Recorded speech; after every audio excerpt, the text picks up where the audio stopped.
ప్రపంచం మొత్తం చెడుతో నిండిపోయిన కాలం. ప్రజలు దేవుని మర్చిపోయిన సమయం. అలాంటి సమయంలో దేవుడు ఒక మనిషిని ఎన్నుకున్నాడు. అతనే నోవాహు. నోవాహు పరిపూర్ణుడు కాదు, కానీ దేవుని నమ్మినవాడు, దేవుని మాట విన్నవాడు. దేవుడు చెప్పాడు, ఒక పెద్ద పడవ నిర్మించు అని. వర్షం కూడా లేని కాలంలో నోవా నిర్మించడం ప్రారంభించాడు. ప్రజలు నవ్వారు, అవమానించారు, పిచ్చివాడని అనుకున్నారు, ఎగతాళి చేశారు. కానీ నోవా ఆపలేదు.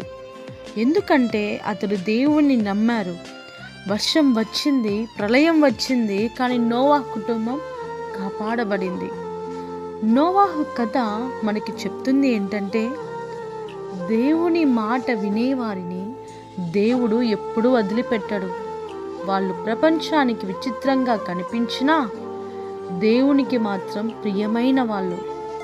ప్రపంచం నిన్ను అర్థం చేసుకోకపోయినా దేవుడు నిన్ను తెలుసుకుంటాడు. దేవుడు చెప్పిన దారిలో నడువు, నీ జీవితం ఆశీర్వాదం అవుతుంది. షలోమ్.